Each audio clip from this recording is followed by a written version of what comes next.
Howdy, Austin. My name is Emanuel Alejandro Delgadillo. Everybody knows me as Manny Fresh. Welcome to my podcast, Manny Sales Soirée. Well, welcome to Manny Sales Soirée. I have a very special guest.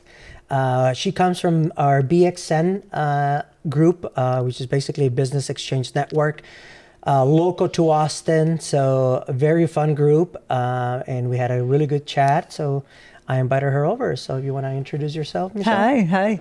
Nice to which one? Nice to see everybody. Glad for coming in. My name's Michele Schalin. My company is Mindful Metamorphosis, and I also have another website services company that's 20 years old. And I'm super happy to be here to talk about my book. Awesome. So you're originally from Chicago, right? Yes. Okay. So our neck of the woods. So we're from Des Moines, Iowa. So okay. Chicago is one of my favorite cities to visit. It was Mine probably too. the longest one. Because from Des Moines to Minneapolis, it's 3.5.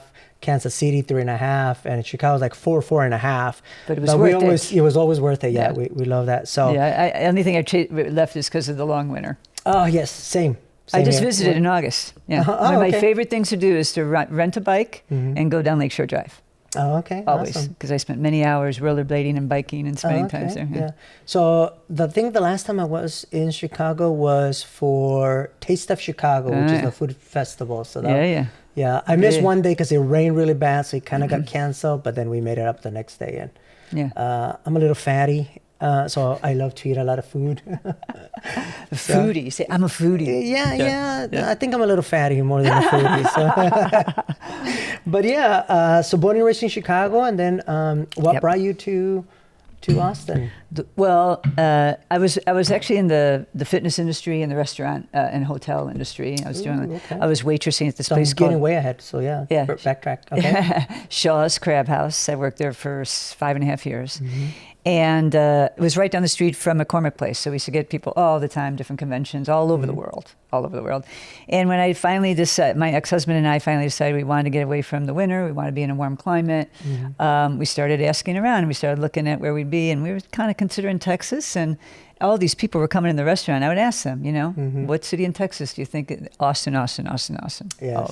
So we moved down here in 1999. Oh, okay. And then I have lived so I've lived here for a total of about 21 years, but there was a 7-year stint where I actually lived in Key West and then Spain for a bit. Oh, okay. And then came back. Oh, okay. Yeah. And so then, I've been living in warm climates for about since 1999. Okay. And then, so you have two businesses, right? Yes. One of us is an SEO. Can you tell us a little bit about that? Yep. Website design, Austin, Texas is 20 years old. And I started in 2004 before everything, before Facebook, Twitter, YouTube, you name it. I mean, the only thing was MySpace that was really existing at that time. Yeah. And it's still growing today. A lot of my two main people that run the company have been with me for 10, 18 years. Oh, that's awesome. And so that's going. And then I also have a company called Mindful Metamorphosis, which I am a mental fitness coach. And I facilitate customized stress management programs for businesses and organizations. Okay, awesome. And I wrote a book. Awesome. Yeah, tell me a little bit about the book. So the book, can I show? Yeah, absolutely. So here it is, English and Spanish. Okay. It's also, and this is all over the place on Amazon and stores and everything. And then also in Audible in my narration. Oh, okay. That's interesting. That was quite a project. The whole thing was quite a project with all the different versions and everything. Yeah. But I never recorded any kind of, literature before. That's good. I just went blank on the author's name, but he has The Tipping Point and Outliers. It's a Mitch album. No, that might be a different one.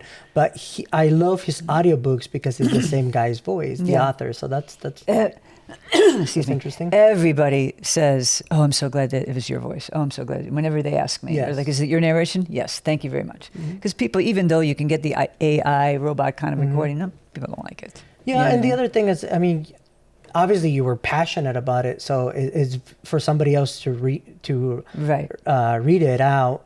They're probably not going to put the emphasis on it. And the passion. It's funny that you say that because when you're reading it, everything, it has to be super silent. Anything picks up, you guys like start over again. Like I was doing it in my house. It was in an apartment. It was very quiet, but I had to like unplug the AC, unplug the furnace, everything, refrigerator, okay, because it would turn on and hum and it would pick up, okay? Or if a dog's barking outside, and I was on the 3rd floor, closed windows and everything, you know what I mean? And then you're reading it, but you don't want to sound like you're reading it, right? You want to like put emphasis and stuff like that. And even when you've written it, it's easy to do that. I had to re-record my introduction because I noticed it sounded like I was reading it. So what I did before I recorded each chapter is I would read that chapter out loud twice before I recorded it. Yes. So I would, you know, even though you wrote it, it's a lot of words, you know what I'm saying? Yeah. So tell me a little bit more about, because you said you're a mental coach, right? Mental fitness coach. Mental fitness coach. So can you maybe elaborate a little bit of that for our audience too? Yeah. I know that isn't a common term, but I like that better than mindfulness coach. On my website, I talk about mindfulness coaching more, and I mention mental fitness coach because that's a term on SEO. That's what people are going to search for. So I need to have that that context on the website, or else some people won't find me because we're not typing in mental fitness coach. But I believe it'll go there.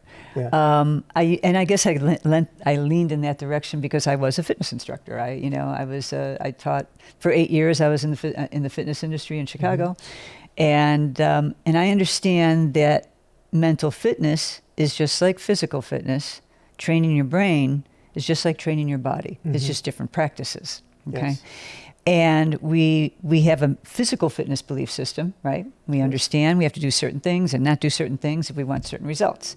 And even though we have got the conditioning brain of immediate gratification, we understand we have to be patient, we're motivated and dedicated because we know it's going to work. We've been educated, we understand the science behind what to do to build more muscle, lose, or get fit, whatever, okay?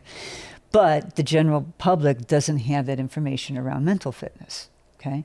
Now, all the scientifically proven methods I talk about in my book and I share with all my clients are, they've been around for thousands of years in other cultures. It's just that there's no money to be made, and our traditional, medicine is made for profit. Yes. It's to profit off of the drugs and pharmaceutical companies are the ones that fund medical schools.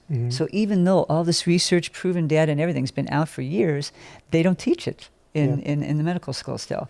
So I'm really passionate about, in layman's terms, teaching people the science around this, why meditation works, how your body and how your thoughts affect your body, how you can change your subconscious beliefs and move past things that are holding you back, how to learn to process your feelings because no one's ever told you how to do that. And so these are all really important things to make your emotional state more stable, more resilient when you have challenges. Understand that challenges aren't a part of the journey, they are the journey. Okay, and not to expect that when you understand life's not going to be easy, then it gets easier because you're not fighting the problems all the time. You see them as challenges and what you can learn from them. So these are just a different perception. Learning how to get control of your mind and bringing the focus back to more positive than negative. And we need it more than ever now because of the climate we're in. Yes. One thing that I took away from, he's not a very popular guy, I guess, but Andrew Tate, one thing that I took away from him is that he says, he agrees, like the medicine is, the pharmaceutical is meant to be profit and nothing else, right? And he says, stop being depressed. Get up and go work out and go walk and do something physical that'll get you out of bed. Now, it's easier said than done for some people because we don't know their traumas, they're wired different. But I guess you do have a step, I assume, or is it, like, for example, physical workout, I know when to do my back and I know how to do legs. Right. So do you have in your book, do you talk about like a process for that as well? Oh, yeah. Okay. Yeah. So a meditation is like number one for your brain training. Meditation is a superpower. It'll change everything in your life for the better. It'll help you connect spiritually. It'll help you process emotions. It'll help you learn how to cultivate self-love, which everybody needs for their happiness, forgiveness in your life. Guided meditation is fantastic, and it's just learning. And a lot of times people approach it in a very critical and judgmental way. Mm-hmm. And it's really important to approach all of this in a compassionate and loving way to yourself, Mm-hmm. okay? Because it's difficult. This is one of the hardest things you'll ever do, is to get more control over your mind and learn how to process your feelings better. And when you have that training, that the meditation is training, it's not quieting your mind. That's the wrong goal, okay? Mm-hmm. The goal is to focus, you wander, focus, wander, refocus. Just the refocus, the refocus, the refocus. Mm-hmm. That's the dumbbell curl. That's the training. Yeah. And when you learn to do that on a regular basis, when you're consistent, then you get more control over your thoughts. You learn how to be able to control the thoughts and turn them in. You can't control what comes into your mind, but you can learn how to turn them around, okay? And that becomes easier with the training. Yes. If you don't do certain training, then it's really hard to work. So mindfulness, meditation, grounding, earthing, breath work, these are all free things at our disposal. It's been used for thousands and thousands of years that helps us regulate our nervous system and get control of our thoughts. There's ways to reprogram your brain, just repetition over and over again. We know propaganda works, right? It's repetition over and over again. Yeah. This is the same thing. Gotcha. It's just like, I remember when I was getting into all this and studying all this, I was spending a lot of time alone. And I didn't have anyone around me to like boost me up and give me, kind of be my cheerleader and say, you can do this and all this. So I said to myself, okay, you need to do it yourself. Yeah. You need to learn how to do this yourself, to yourself. And so that's when I started listening to a lot of things, affirmations all night long. I've been doing it for years. And then making my own affirmations, hypnotherapy, basically giving myself hypnotherapy over and over and over again when my brain is in a state where it's receptive to that programming. Yeah. So, Very understandable. So I got two comments on that. One, for example, I used to be vegan for 3 years. I did raw vegan for the first year, so nothing but fruit and vegetables for the first year. And then the second year, I added all the alternatives.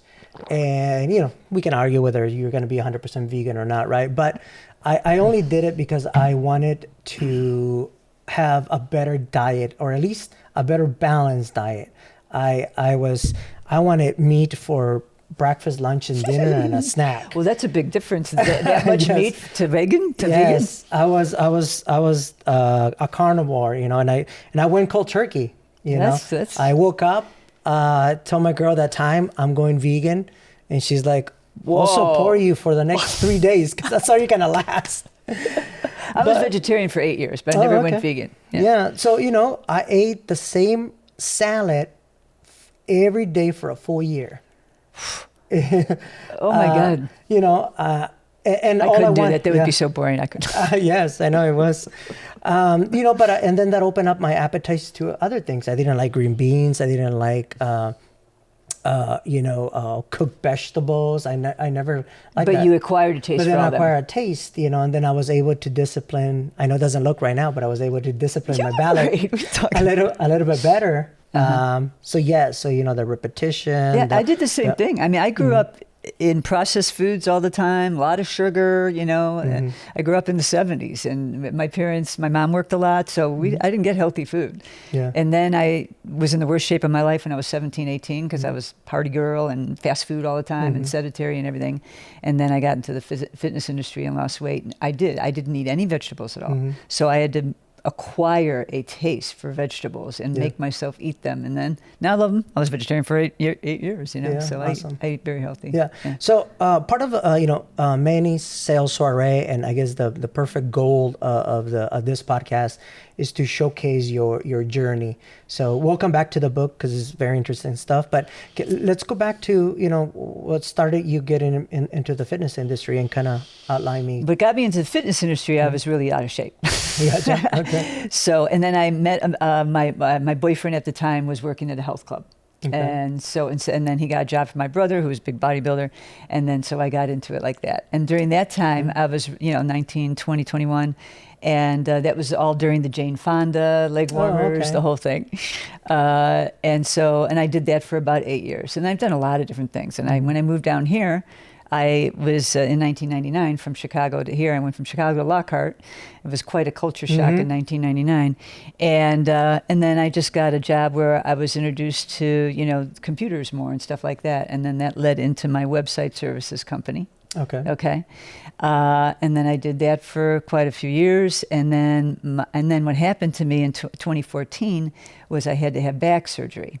Oh, okay. And that was a huge thing that changed my life. And I had to change everything. I was a big workout queen for 3 decades, and all of a sudden, just walking to the mailbox was hard, you know?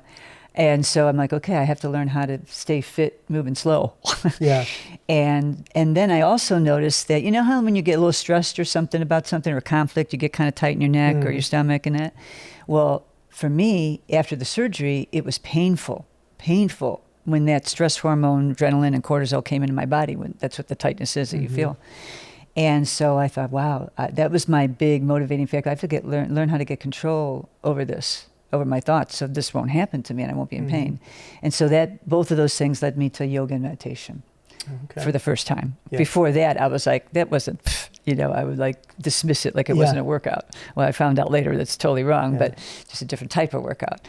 And so that's what led me into that, and that opened up the world. I started reading a lot of different, spiritually minded books, and got into breath work and grounding and all kinds of different experiences after that. Yeah. Okay. So that's what led me into that. That's what led me into study. I went to Spain.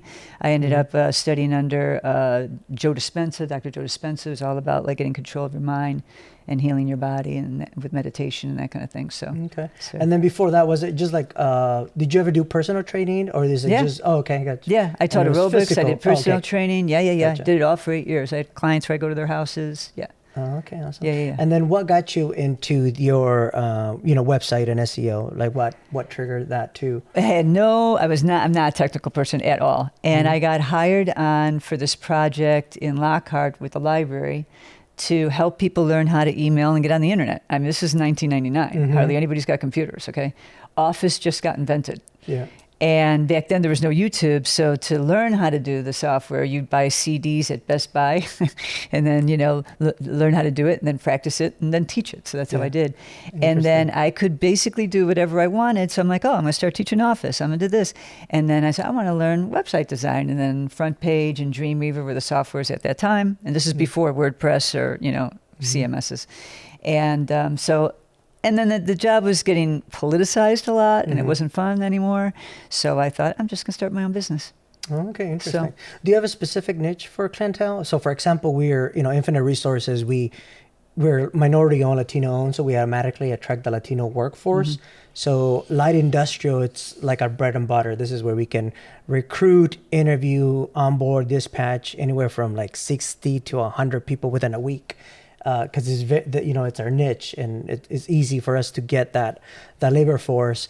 And then in the headhunting, we do direct hire services, almost any industry, because we like a challenge.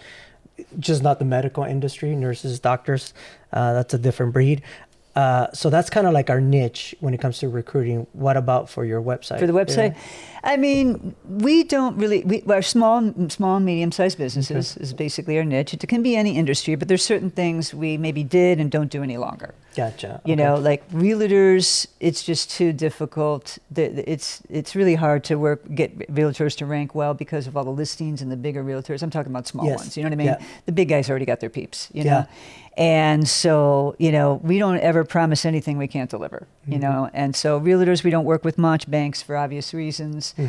We used to do chambers a lot, but then, we had a lot of the chambers on I-35 years ago, but then there was a company called Chamber Master that was built for that vertical, you know what I mean? So we couldn't compete with them. So, but just basic, small, medium-sized businesses, pretty much any industry except for those exceptions usually. Okay, gotcha. And then could I ask about the back issue? What happened? Is it just out of nowhere? Well, I was very workaholic, and it doesn't mean just working, just busy, busy. I had this, message in from the culture, from my childhood, that when I produced and I was productive, I got attention. And I got accolades, and I got, I was worthwhile and lovable. So that was kind of this message in the back of my mind that fueled me to constantly move. Also, I realize now that I made myself very busy because there was stuff inside that I wasn't dealing with. And that was a way of pushing it down. It's an addiction. It was a coping mechanism, Gotcha. Yeah. And so even though I was exercising, I was eating really good, I didn't have enough balance in my life. I didn't have enough, rest and nurturing of my body. And so I had ligaments that broke down in my lower back. and I had disc collapse. Oh, okay. Yeah. So. Awesome. And then wasn't fun. Yeah, I bet. Yeah. And then tell me a little bit about the doctor from Spain and the studies that you. Oh, Dr. Joe Dispenza. Well, he's actually American. He's actually from New Jersey originally. But I was in Spain. So I went to Spain to improve my Spanish. I had separated from my then husband of 27 years, and I'd been to Spain before, and I'd been wanting to get better at Spanish and go up and down, because I didn't practice it enough. And so I went there, and in 2018. I saw an interview with this guy, Dr. Joe Dispenza, on a Facebook page, my friend, and it just immediately I was drawn to it. And immediately I got his books, I started taking his program, and then I found out he did this like week-long conference all over the world. He still does it all the time. And so I went there and did it, and it was incredible. I learned a lot about neuroscience and neuroplasticity, how to change your brain. And I already had a meditation practice going into it, but after that it got real strong. Okay. Because I understood more and it motivated me more, and then I saw more results. And it was really interesting too, because normally I need about at least 7 hours of sleep to feel decent. I mean, I can operate on less, but that's my, good feeling. And I was only getting like 4 or 5 hours of sleep every night that week, but we were meditating often. So I felt really great. Okay. Because when I meditate for 10 minutes, I feel like I took an hour nap. 20 minutes is like 2 hours, Yeah. Yeah, that's very interesting, and you said before you dismissed it, right? And I could never sit still for meditation. We didn't even talk about meditation, years ago, but like yoga, because yoga came in about 25 years ago into this area. And I dismissed that as that was not a serious workout, because I was all about hard, gym, biking, rollerblading, whatever, or teaching class real hard, Les Mills, body pump, all this stuff, you know. Yeah. But meditation, I mean, we just never even talked about it, And before I got into the study of the brain and how you can reprogram it and how it affects, all your thoughts affect everything in your life, basically. I was in 12-step communities for 26 years, and I've studied psychology and sociology all my life. It was always fascinating to me. So I had 27 years of helping many women, mentoring many women heal from trauma and addictions and stuff like that. So it was a natural flow for me to go into this. Yeah. Okay. Yeah. I do, weights. So when I go to the gym, and then I started doing boxing, I did that for like a full year. And I think the most impressive thing that I remember, which attached to yoga, I believe, at least, because I'm not very familiar with yoga, but is the stretching part. Like, very important. At the end of the good workout, we would do a stretch. So we would stretch slightly before to get our blood going for boxing. But then at the end of a session, I just burned like 700, 800, 900 calories. And then we would stretch out, after that. And I was able, I never knew I could touch my toes. So it's not because I was being in shape. It was because of the stretching part that you're able to. It's so important. And I know that I knew, I in the fitness field, when I was in Chicago, when I was young in my 20s, I had all bodybuilders all around me. My brother, my boyfriend, my boss, and I go to the contests and everything. My brother had no flexibility whatsoever because he never stretched. Yeah. And flexibility is very, very important for the health of your body, especially as you get older. If you're not stretching your muscles, like for your psoas or your hamstrings, they're going to pull on your hips and your back, and you're going to have pain. It's like that throughout your body. It's really important. And a lot of people don't know the way we live, sitting behind computers and driving and da-da-da-da. You do that for a length of time without stretching and moving, and stretching, then these muscles actually shorten over time. They actually shorten your hamstrings and your abductors, and they start in everything, your posture and everything. So it's super important. Yeah. Super important to stretch. I can't remember where I heard it from, but they said, we should learn a lot more from dogs. As soon as they wake up, what do they do? Stretch before. That's we right. get up and and go. Right. And also, I had a hard time with this because I was more obsessed with hard all the time. I didn't have good balance in my my mind.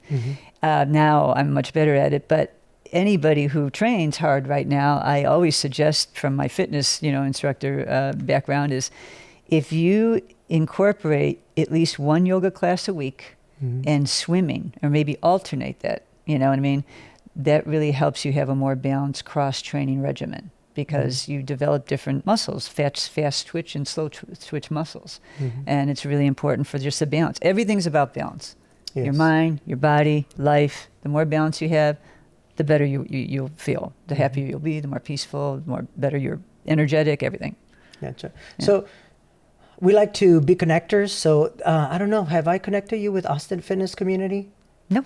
Okay. What about Swift Events? Candace, shout out to Candace. No? No. Okay. I believe what you're doing and what you're teaching could obviously is very well in line with the fitness, right?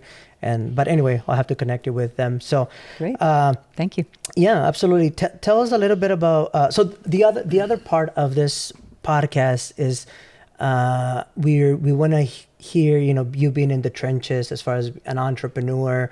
We would like to hear, what kind of motivates you, every day. Obviously, I could see that you're very peace of mind, so you kind of have everything calculated, and I'm assuming it's based on the meditation and what you're practicing, but what other it's I guess it's not a perfect world, right? Or we're not all perfect. So what's another thing that can help you, or keeps you motivated, it keeps you going? What is it that you practice? Well, first off, I want to say that I'm not immune to, challenges where I have to get back on track, and maybe I start having more negative thinking, and I go, okay, what's going on? What's changed? You know what I mean? And it's also getting that, what's changed? Maybe I started slacking off on my meditation in the morning. I'm not doing it quick enough, or I stopped thinking about what I was grateful for. And I'm too focused on scarcity, or I'm too focused on a problem instead of focused on the solution or what I'm happy about in my life, because that's going to dictate how you feel, know, and that's going to affect your body and your health and everything. So I think it's really important when you're on a track like this and you're looking to improve, your outlook, that number one, you're not suppressing feelings. I'm not talking about toxic positivity, like you're going to be happy all the time. Yeah. All right. I'm just talking about learning how to have, control over the negative emotions and turning them around. But if you need to express yourself emotionally, it's really important to do so, because you can feel a sense of anxiety around that and physical pain and everything by pushing down that stuff. So I think the really great gauge of progress as you as you're moving on in your self-development or whatever you're working on is how fast you can get back on track. Okay. So when I start to have, like negative, I'm like, okay, what's a little different? What's missing here? What has changed? Yeah. You know what I mean? And that helps me discern nothing's changed. Okay, maybe this is just emotion that needs to come out. Oh, this has changed. You're falling off on that. Okay, we got to get back track on that. Gotcha. So that really helps it all. What motivates me, I'm just always been a person that when I find something that really works for me, that has improved my life in any area, I get really excited and I want to share it with people. It could be a practice, it could be a product, it could be a service that someone else provides, anything at all. If I think it's worth a shout out, I'm all about it. Yeah. I'm all to share that. Even your new pup. Yes, even my new pup. And just having that, watch. And so it's, when you have these kind of practices in your life, instead of just being overcome by the feeling of overwhelm or being upset or irritated or whatever, you can learn to observe yourself more and observe how you're thinking and observe how you're feeling in your mind and the sensations in your body. And he's been a great teacher, as all animals and children are, to look at where I needed to adjust to enjoy the experience with him more, because this is the first time I had a puppy. Was like a toddler, for the first time in years. And I noticed at first I was feeling anxious and irritated because he wasn't learning quick enough, Yeah. And I'm like, Michelle, you're the problem. He's the puppy. Yes. Yeah. And then I got to a stage where I was like, okay, if we can just get through the puppy stage, then it's going to get better. Okay, that's true. But if I have that way of looking at it, I'm not going to be present. I'm just looking at the future all the time. Like, it's going to get better, and then I can feel better and happy. Well, that's crazy. You can feel better and you can feel happy and peaceful right now. You just have to embrace the challenge here instead of fighting what's already there. Yeah. Resisting that's something that's already there. I can't change that he's got a puppy mind. It takes time. You know what I mean? And so just learning, looking at things differently instead of just looking at it as the problem and, oh, this is irritating me, or this is unfair, or whatever. You know what I mean? So gratitude is a huge gratitude practice. Does not take a lot of time. It could take 5 minutes in the morning and at night, and you just write down what you're really grateful for instead of waking up and going, and if you do wake up and go, oh my God, I got so much to do. I have to, immediately you can take a breath and stop that thinking and go, no. I'm lucky. I'm lucky. I get to do this. I get to have this beautiful little animal with me. I get to have a really fun conversation with Manny in the podcast today. You know what I mean? Yeah. Instead of being, oh God, and try to, how we get like, we're so overstimulated with responsibilities and obligations that can just dig us a hole to feel really bad and stressed out and anxious and everything. And then we're running to get medication. All we have to do is learn how to adjust how we're thinking and some of our behaviors, know? And then at night, like I had a day the other day, I felt stressed. I wasn't in a good place. I was like on to the next thing all the time, And I didn't feel bad, but I did feel stressed throughout the day because I wasn't taking enough pauses and stopping instead of going from one thing to another thing to another thing. I like to have the habit of like when I leave here, I get in my car and go, okay, that was good. Reflect for about, a few minutes, breathe. What's my intention now? I'm going to do this. Just have some kind of pause in between that helps you immensely, And at night, when I had that day, I'm writing down my gratitude. It was a lot of good things happened that day. And I didn't even enjoy it as much because in my mind, I was stressed about getting to the next thing. I was too busy getting to the next thing instead of just being present and enjoying that time right there before we go on to the next. But our whole culture operates like that. So that's why it's so important to do these kind of practices because we're surrounded by that thinking and that kind of way of thinking by a lot of people and, the culture we live in. Yeah. And self-awareness is very important. I believe that's kind of also why I went vegan is because I needed to listen to my body. So I needed, things that like I was tired of acid reflux, because I was doing the wrong foods, a lot of eating out and instead of home cooked meals and, whole foods.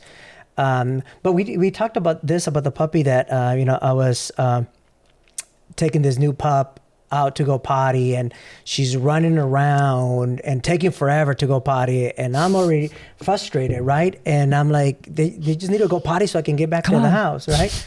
But then, I self-check myself and I'm like, well, this is beautiful. Like she's a cute puppy and loves a yard. Exactly. And then at the end of the day, then you got me filming, instead of and enjoying that instead of, like you said, gotta go. Yeah. Yeah, and also my daughter reminded me that's like dopamine for them. It's not just that they have to go pee or poo or whatever. They're sniffing. They're really it's like dopamine for them. It really is important for their well-being to sniff and get into the grass and stuff like that. I remember when I lived in the city in Valencia, Spain, I noticed that that they had some green space, but they didn't have green space readily available for people, for dogs and stuff like that in the city. It wasn't a thing. And so these dogs were like having to go like on the cement. They didn't even have like the grass to sniff into and stuff like that. And I swear I could tell that they were not as happy. Yeah, it wasn't my imagination. That the dog, you'd be walking, I'd be like, "Hey, buddy," and they'd be like that. And then here, if you say hi to a dog, immediately they're like, "Hey," you know what I mean? But it was. I mean, they really need that. Yeah, that's so important. Yeah. So let's go back to your book. So what is the overall well, I shouldn't say the message, but what is it overall? Do you focus on one, like somebody's trauma, or is it addiction, because you mentioned that that you helped women with that, so or is it like just an overall message? It's overall. So basically in the first chapter I talk like a short Reader's Digest version of my healing journey, okay, and what happened to me and what led me into writing the book, and then I share in every chapter things that I learned, and I give shout outs for experts that I've talked to. So I really pull together a lot of resources. I mean, Dr. Joe Dispenza is one of the many, I should say, that I pull together. And I talk about different people that I studied under and TED Talks and documentaries and books they have and courses. And in each chapter is something specifically focused. Like I have a chapter on learning that your thoughts can actually make you sick. They produce certain negative thoughts, stressed out thoughts, produce cortisol in your body. Too much cortisol in your body actually suppresses your immune system. And then what happens then? You can get sick. You know what I mean? How you can reprogram your brain, how you can learn to process your emotions, how you can do mindfulness and meditation, lots of different practice I talk about throughout the whole book. I talk about the toxic messaging we get in our culture. And how that in our culture it encourages us to get fulfillment outside of ourselves, not inside, right? It's a very outward reflected culture rather than an inward reflection culture. So it's like, oh, sorry about that. and so that encourages addiction because you're looking outside of yourself to cope, right? That and the fact that our culture, like a lot of cultures, kind of push your feelings down. They don't, a lot of people are uncomfortable with feelings, so we're encouraged to suppress our feelings a lot. That also causes addiction. Addiction is a coping mechanism for unhealed trauma, okay? And I invite anybody to tell me they're not an addict now. With TV and phones and technology and everything, everybody's got something they go to escape, right? Yes. Because we're feeling stressed and we want to go to kind of get out of that feeling, for a while. So, it's a... Yeah, so during COVID, I think, we were isolated, right? So you're quarantined, that was the word? Yeah, you're at home quarantine. Yep. And I remember that at one point, and this is after I was done with my 3 years of being vegan, there was a point that I was just eating junk food.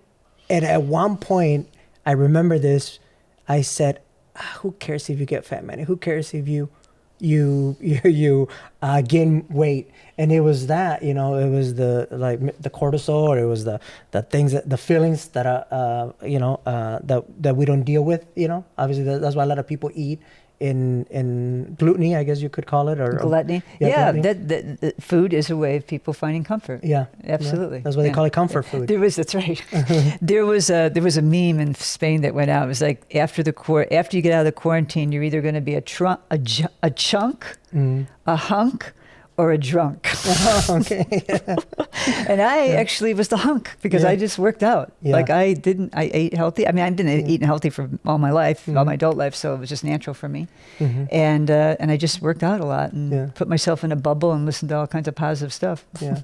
Can we get personal a little bit on that topic? Sure. So I know a lot of people in the fitness industry, and usually like a gym rat, somebody that's like cut and goes 3, 4, 5 hours a day at the gym. I notice a trend. I notice a trend that they're not a well-rounded person. Is usually that's their escape and their addiction. Yeah. So I used to exercise that way. Yeah. Oh, okay. Yeah. Okay. I used to exercise that way years ago, but also, and when I say meditation, there's all kinds of different. We all meditate. You meditate without even realizing that you're doing it. It's intent focus on something. Yes. Okay. Yeah. So it could be almost everything, and it can be in the gym. I mean, a lot of bodybuilders would say they meditate on the body part that they're actually working to make it develop more. Yeah. You know what I mean? So you can have meditation in that, but I think it's especially a person that is over, that focus, if they're not doing it for an actual sport, competitively or whatever, it's obsessive and it's unbalanced. Yeah. Yeah. It's very interesting. I mean, I was definitely, I was unbalanced where it was always go, go, go, Okay.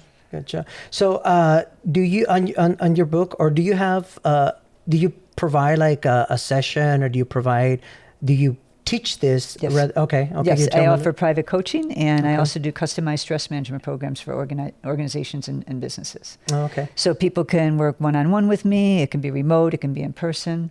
They can buy packages to get a discount, and spend time with me. And I work with them. I mean, one of the things that makes me stand out, I believe, is I work with them in between our sessions. It's not like, okay, you can only talk to me, during this hour. Okay. Yeah. I encourage my clients to, communicate me, via WhatsApp or, text or whatever. And I give them homework. I say, okay, here, try this guided meditation. Listen to this video just to educate them more. It could be my video. It could be a video I shared from another expert that I really like a lot. And most of the time it's just listening, Yeah. And tell me what you think about that. What came up for you on that? And I'll get them into writing their affirmations and get them into a program of implementing practices just like a trainer would do at a gym. Gotcha. This is going to do this. This is why you need to do this. You know what I mean? Just like a trainer. It's the same thing. That's how I work with people. Until I did boxing, I didn't know how to breathe. They said, hey, Manny, your heart rate's at 184. Like, focus on your breathing. And I guess, And you're like, night and day, like when you're doing work or working out or driving or whatever, we don't pay attention to those things. No, this is very important. Yeah, breath is super important. Yeah. It's one of the things I love to teach. I hold public sessions twice a month. You should come sometime. Of breath work, facilitating breath work. It's called holotrophic breath work. And it's a rotational breathing that you do for 40 minutes. Okay, and you get all comfy, you're laying down, I make it all dreamy like. And then after that, I do a sound instrument, vibrational instruments that totally relaxes your nervous system and everything. It moves a lot of energy. It's very great practice. It's a really great practice. And breath is something for free you have in your pocket all the time. And most people breathe too shallow. And when you're breathing too shallow, the only demographic we ever taught how to breathe, up until the point of this latest trend, thank goodness, of teaching people how to do breath work, was pregnant women. Gotcha. That's it. Yeah. Lamaze, that was it. All right. We've never been taught as a culture to learn how to breathe better. And a lot of times when we're in a state of tension in our body and we're getting to the next thing, we're breathing shallow. And when we're breathing shallow, our body thinks we're in danger. And it puts us into that flight or fight, which is what is detrimental to our health, our physical health, our mental health, when it's done over and over and over again. But it's so subtle for some people it's not. Some people really feel like panicky and anxiety and all that kind of stuff. But a lot of people, they're living like that, but it's more subtle and they don't really notice it because they've adapted to it. Yeah. But it's not good. It's not good for our health. And and it's, a lot of people, ever since COVID. No, in fact, I'm going to do a little workshop at our BNI group. Oh, okay. I'm going to do the workshop in February. I'm going to do a talk. I'm going to talk about how the negative effects of technology, of our use with technology and how it's affecting us. And it's real. It's very real. And that's why that's not going away, right? Yeah. It's not going away. And AI is coming in on full blast, you know what I mean? So, which is good. It's got, just like everything with technology, it's got a double-edged sword. We need this stuff for, more than ever. But breath is so important because you have your two nervous systems, okay? Underneath your big nervous system, you get the sympathetic, that's the flight or fight, and the parasympathetic, that's the rest and restore, and you're calming and your body's building. And breath is like a light switch. If you're feeling stressed, your body's tense, and you just take 5 minutes or even less, take some really good deep breaths, you immediately, it's like flicking a switch, bring you over to the rest and restore. Immediately. So breath, having some kind of breath work practice, and it doesn't take long. You don't have to do 40 minutes. That's like a thing that you just do occasional, okay? Once a month, let's say, or maybe twice a month. But you can have something in your life every day. Like when I'm just to stop, take a pause, breathe in a few deep breaths and say, okay, what's my intention for the next thing I'm going to? Something so simple like that. You think, oh, come on. No, really, something so simple like that can help you a lot and help quiet your mind a little bit. A lot of the symptoms that people are feeling with ADD, ADHD, all the stuff that everyone's talking about, we never talked about this before. Yeah. Okay. I mean, it started in 2010 with the kids. And I remember I left this area for 7 years. I came back and I hear people talking about their ADD brain. And I'm like, well, we're living in this climate. We're living in this environment. Our brain is so overstimulated. Our brain basically is not getting a rest. And it's saying, I'm going to make you rest. Yeah. Okay. Now, maybe there's some people that need medication, but most people just need to do different things in their life and change some of their behaviors and pull back from their use on technology instead of constant, looking at the phone. And what happens is your dopamine threshold raises so high from what you get when you interact with the devices that normal things that would have been enjoyable are boring. Perfect example is, I can't walk my dog without looking at my phone. You know what I'm saying? Yeah. I mean, it's very addictive. It's very enticing. It locks your brain. Yes. I mean, it was made like that on purpose. Yeah. Did you ever see the movie Social Dilemma? Yes, we talked about it. That. Yes, yeah. I got to stop having long conversations with my podcast guests because we ran out of, or we talked a lot of content there. But yes, but I'm a firm believer on that. Social media, we want those likes and those views and those shares and accolades and responses to it. That we're very high on dopamine and then we need to try.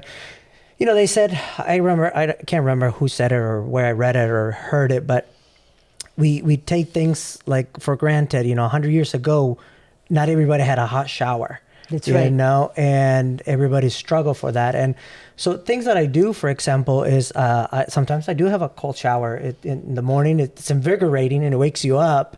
But, you know, I try things like that. When I do planks, I don't use a mat. I do it fully on the concrete or on the carpet or whatever is going to hurt, you know, because I don't want necessarily the dopamine. I want to feel a little bit of, you know, challenge myself out of place and the harsh or whatever you want to call it. But yeah. I like to remind myself when I take a hot shower, like, thank you.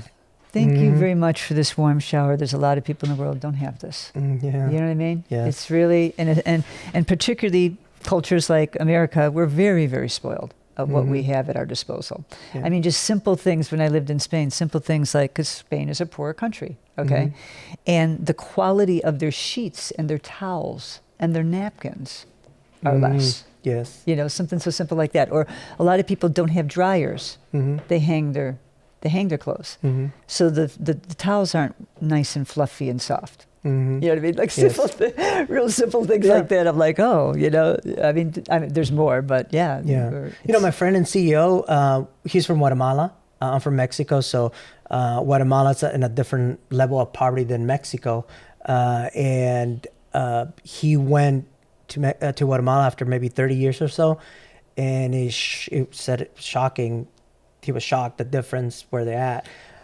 You know, the transportation. So a lot of people had like motorcycles instead of, not everybody had a vehicle. But people also seem happier with what they have. You know? Yes. So we think that less, absolutely. We believe that the less, the for granted we for granted things. So we believe that the less fortunate and that's because we live in a society that's capitalism on crack. You know what I mean? We're so programmed to think outside of ourselves that when we get this, and this, we're constantly, since the time when we were born, every day we watch TV, commercials, listen, we're constantly being subject to psychological manipulation. It's been going on. There's I don't know if I ever told you, this is a really great PBS, you can see it on YouTube for free. It's called The Century of Self. Yes. The Century of the Self. Highly recommend it. Talks about how this started in our culture at a very... Is it the three episodes? It's three different episodes, or it's one, you can get the one long one, 3 hours, you know. But I highly recommend it. It's really eye-opening. And that was just the beginning of it. And now they learn so much more about the brain and psychology and everything, and they're just amping it up, you know. It's for people to make a lot of money on that. So... You know, if you don't choose to reprogram your brain of what you want to program in it, someone else is doing it for you. And it has been ever since you were, you know, born. Because we're a consumer. Yes. So besides the doctor, like what else do you read anything else more? I mean, I love introspective books, so I don't like books that tell me what to do necessarily. Well, there's a lot of that. It's mixed up a lot. Okay. So like I'll talk about, you know, your thoughts can make you actually physically sick. And then I'll give, you know, some examples of that. Like with me, blah, blah, blah, blah, blah. Or, you know, like I give you an example about empathy and compassion. Empathy and compassion is really essential if you want to learn to forgive. Forgiveness is about liberation for you. Yes. Okay? It's not about saying that what happened was right. No. But you holding on to that is like toxic poison in your body. Okay, so it's really important for your well-being to learn that. And I remember when I gave an example of how when you really feel something that another person feels, you have amazing empathy, and it will change your outlook or possibly your behavior.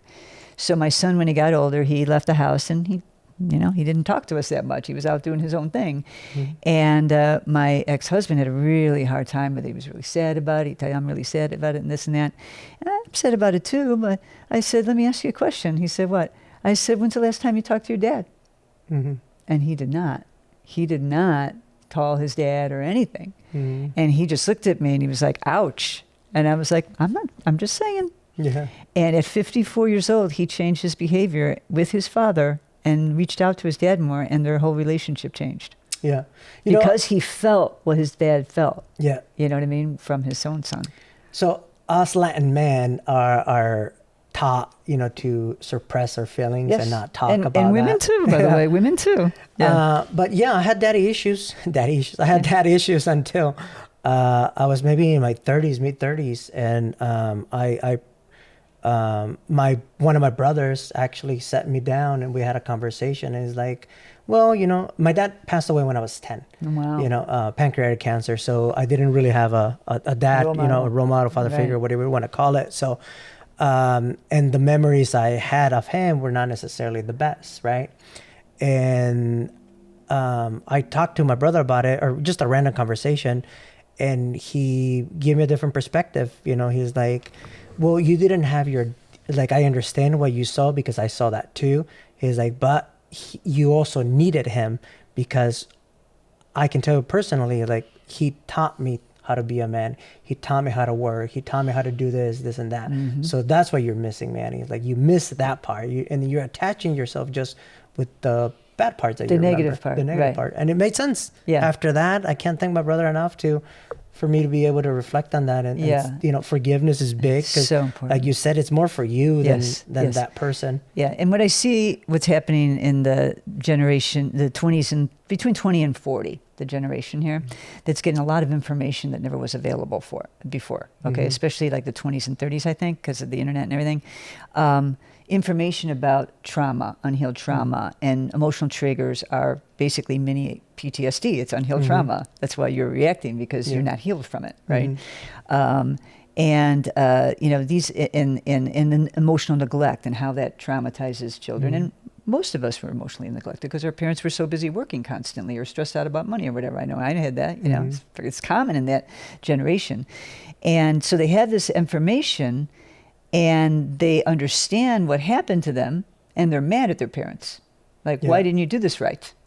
But they don't think that the parents my age, this is what's happened with me, and a lot of people my age with their kids, is we didn't have that information. Yeah. We didn't talk about that. None of this was discussed, at all. We had other information. We had doctors telling us to let the baby self-soothe, and if it start crying, don't leave it in its crib. That's trauma. Now they know that's traumatizing. That traumatized that kid because it was crying, it was hungry, and you just left it there. Yeah. No animal would treat their baby like that, but we were taught to do it that way. You know what I mean? And now they know different. So when I talk to people, in their 20s and 30s that are like involved in the real judging of their parents, I'm like, okay, I understand where you're at. I got the same, and I suffered for it. But what was their childhood like? What was their mother like? Or, they were, okay, we learn how to parent and we learn how to have relationships by our upbringing, by what we were taught as a child, okay? Yeah. And to understand, wow, they had a really rough time and they had it worse than me, and no wonder they, how would they possibly rise to the occasion and be able to heal without any kind of information or anybody helping them? Yes. You know what I mean? Yeah. And so that behavior came out of that. And to understand, to actually have, there's meditations, it's called the Tonglen meditation, where you actually think and take on the fear and the sadness of that person and what could have produced that behavior, because your outward behavior is coming from how you feel inside. When people act badly to others, it's because they're really unhappy inside, right? Yes. Yeah. If they constantly need attention, then they're not, they didn't get that with a kid, when they were a kid, those things. And it just dictates it when you understand, like, instead of judging the behavior all the time, just with yourself too, you can do it with yourself and others, instead of judging it all the time, to try to understand it, understand why would they behave that way. Yeah. There's another doctor that I talk about a lot in the book and to people just in general. His name is Dr. Gabor Mate, and he's an expert in trauma and addiction and many other things. He's just brilliant. And he talks a lot about, people will like to, judge an addict, let's say if they're doing drugs or alcohol, judge them, but why do they act like that? Why are they doing that stuff? They're ruining their life, their family, blah, blah, blah. Instead of asking why, because what they're doing, they're trying to escape pain. Yeah. Why the pain? What happened? What happened in their life that they seem to think this is a good coping mechanism? You know what I mean? Because when you go to the root, then you don't need the coping mechanism anymore. Yeah. So that really helps you forgive, to understand, like, what could be that? Why would they act like that? Yeah. So you have obviously, through the conversation in your book and everything, I know that you had, some good life lessons. But entrepreneurial-wise, so like business-wise, what is one of those big life lessons that, maybe... Delegate. Okay. Delegate whenever you can. Okay. And, when you first start, especially if you're on your own and you don't have a partner, which I was, you wear every hat in the world, right? Yeah. And I remember when I first started, I was doing everything, marketing, promotion, and building the websites, everything. And then I had a client, my first client asked for a database. Mm-hmm. Well, we're talking we're talking 2000, right, at the beginning. So it was like nobody had that, and I was like, I don't have the time to learn that, and I don't want to even learn that. So that's when the first time I went to Craigslist and got an independent contractor. Oh, okay. And I'm like, this is great. Yes. And so I started getting a lot of people working under me like that, and seeking them out. But also, whenever I could, get a bookkeeper. I hate doing that stuff. Yes. That's not where my talent is, But delegate whenever you can, as soon as you can, so you can take your talent and your skills on what is going to work for the business the best. And I'm the, idea person, marketing, promotion. That's what I do the best, what I mean, in communication. So as soon as I could, I got people in place so I wouldn't have to be in front of the computer all the time. And I can get out there and network and draw business in, Yeah. But delegate. A lot of times small business owners will, want to get like a cheap, platform and try to like make everything on their own for their website. Yeah. You're best just to get a professional like you would an electrician or a plumber. Yeah. Just get that professional to do it right. It'll perform better, and you can focus on what the other stuff that you're good at. And what you're not good at website design. You don't know how to do it. You know what I mean? Yes. And it's complicated. Yeah. What about lesson learned? Maybe a mistake, for example. What was something that you were able to reflect and correct it, and basically learn from that? I'm trying to think about the two different businesses. With I'll come over to the Mindful Metamorphosis. Because I have so much information, and sometimes I've learned I made mistakes in the past of overwhelming people with too much information at one time. Gotcha. Okay, watch this video. The email that will come to them will have maybe it had maybe 8 links or 10 links to different things. That was too much for them. You don't know where to start. Yeah. That was too much for them. And that's because of the way our brain has changed now. Years ago, that probably wouldn't have been much. That'd have been okay. But now it's gotten to the point, recently, I don't know if you've noticed this, at the beginning of emails sometimes, it'll say 6-minute read. Have you seen this? This is pretty new. Okay, this is pretty new. 6-minute read. Wow, really? I have to say, don't worry, it's only 6 minutes. You can handle it. Yes. I would send a video that was real valuable, great information to my daughter, and she's like, don't give me more than 5-minute videos. Really? Yeah. It's 15 minutes. All you got to do is listen in the car. It's just like listen to podcasts. You're not watching it. Yeah. You know what I mean? But that's what it's come to. And I know, even with what I do, because my brain is affected by technology, I have to be on it for my job and for my businesses. And if I get too many emails where there's a lot of information, I'll be like, I don't even want to look at it, because my brain is like, you need to turn off. It's too much. And so that's how a lot of people are functioning now. Gotcha. So I got to be real careful not to give too much at one time. I think, that's important. Awesome. So because there's 2 different businesses, so I'm just going to choose one. One for each one. What would you give as a good advice that you either learned personally or maybe you didn't learn until later on for any entrepreneur that wants to, keep it going, keep the hustling going? What is, on both, whether it's the website SEO and then the mindfulness. Okay. Balance. I'll say 2 things. Balance. Super important to have balance. If you're not taking care of yourself and you're not finding joy for what you want to do and the things and for your personal life, and it's very easy to get so lopsided on your work balance, your work personal life goes off, and you're focusing way too much on the job. I understand, especially as an entrepreneur, but you just try to do the best you can and observing your feeling and your body and your mind and what's going on. Got to have good things to focus on and have fun. All right. The other one, I just lost my train of thought on that. The other one is balance and I can't think. It's okay. Were you at last Wednesday at BXN?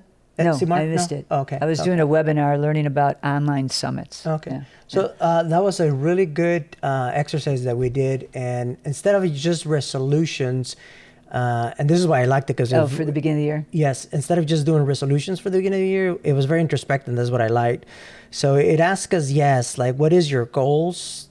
So instead of just a New Year resolution, they just says, just look at your goals.